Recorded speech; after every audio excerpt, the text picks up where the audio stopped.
So big presidential election coming up, future of the country at stake, all the things you already know.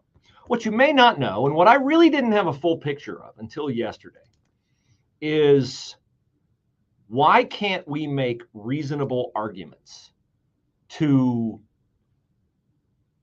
what appear to be normal, everyday, reasonably intelligent people and have them see that Donald Trump offers them a better option as president, better policies as president than Joe Biden? I just didn't understand how, like, friends of mine are like, I just can't vote for him. I can't vote for him. So I came to the realization of why this is, why we can't reason with people yesterday. Because in order to reason with someone, you have to agree on a basic set of facts. And then from the agreement on the basic set of facts, you can reason out what comes next, or what is the logical outgrowth of those facts you have agreed to. Listening yesterday to Megyn Kelly interview Bill Maher. Bill Maher, Real Talk with Bill Maher, super liberal guy, but he's not afraid to call out the left on things. Megyn Kelly, former Fox News, now doing her own, crushing it on her own podcast. I like her show because she has people on she disagrees with, and she has conversations that are enlightening, because I don't want to just exist in my silo.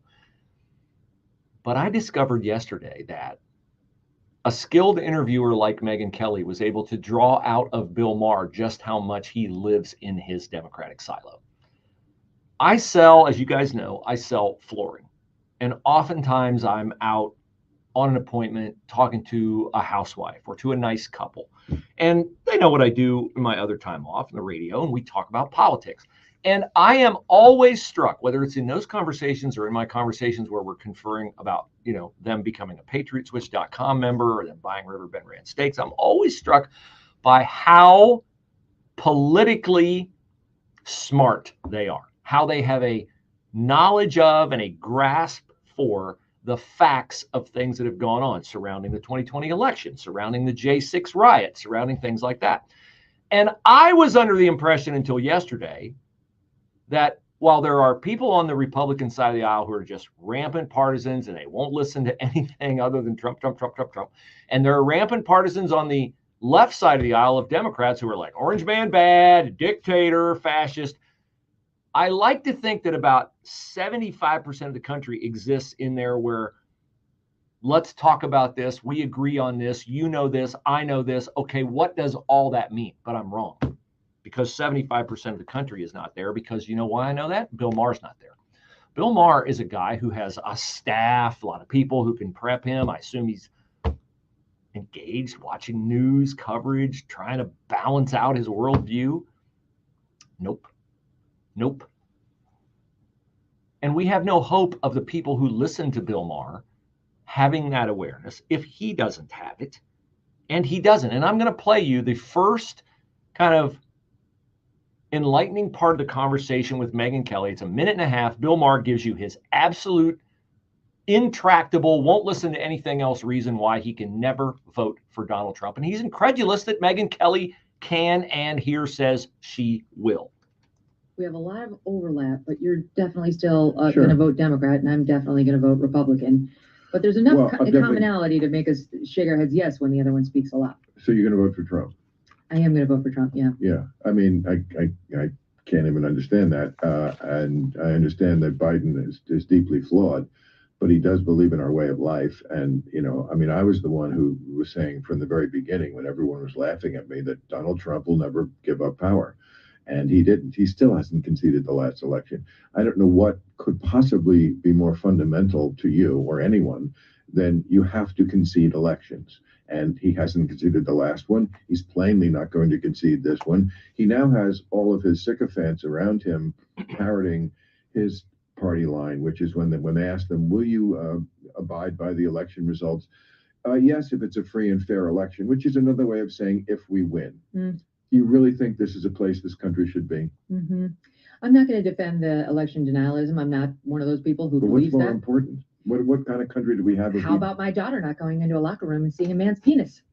That's important too. And I mean, how about young men on college campuses getting due process when they get accused falsely of rape? Well, I think that's a false equivalency. I think these. What do you mean? I think these things are important, but you can handle these things through the normal due process of our system. But if we lose the system itself, come on. But we didn't. We didn't so far. He tried it. It failed. Right. And now he's had 4 years to put in place people who will make it work again. Okay, so Bill Maher is really, really scared about Trump regaining power and not leaving the White House.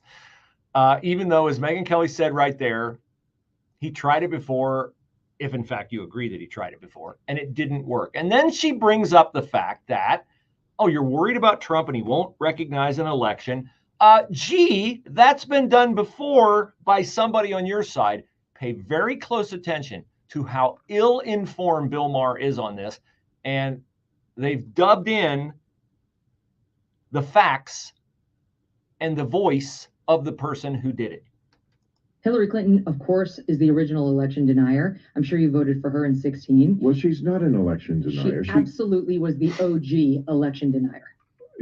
First of all, she came out before the sun had risen to concede the election to Trump. And then spent the next 4 years saying he was illegitimate. He was an illegitimate president.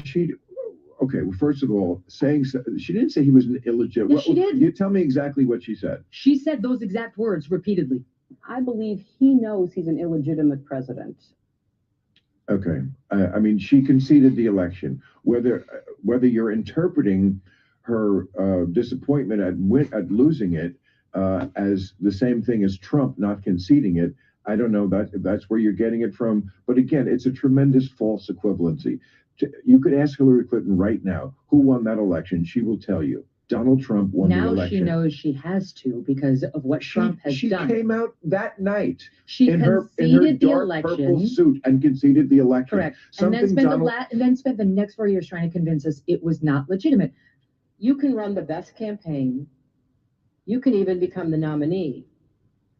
And you can have the election stolen from you. Now, is that an election denier? You can run the best campaign.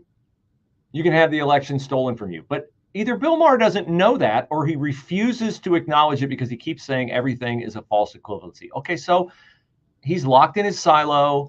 He's not going to pay attention to facts. He's unaware of the facts. It gets worse. Listen to him talking about January 6th. It was never an attack on the Capitol. Oh, I hear you. But he's not going to show up at the inauguration. Like they didn't show up at the Capitol and break windows and knock down doors and kill cops and chase. They didn't do that. And they didn't break windows, they didn't kill cops. They of course did. No, they didn't. Who did? They died of natural causes that day? Capitol Police Officer Brian Sicknick, the medical examiner, has determined that he suffered 2 strokes and died of natural causes. Yeah, nobody died that day. Cops? No, not true. Who? Okay. Who? Oh, I don't remember the names. They didn't. There was Brian Sicknick, who died later after the fact. She's informed he's not. They killed cops. She says, no, they didn't. He laughs. He laughs because he is that clueless about facts of the case that, again, housewives and retired military people who I talk to who are, trying to get new flooring, they know the facts. This guy has a national platform and he doesn't know the facts. And I always say, why do people lie to you? Why do people lie to you? They lie to you because they know they don't have the truth on their side. Because no one would choose to argue from a position that is untrue if they had the truth on their side. Hillary Clinton, what are you talking about? She came out the night of the election. Well, she came out the night of the election because there was no Democratic movement to stuff ballot boxes and all that. There was no mysterious water leak in Atlanta.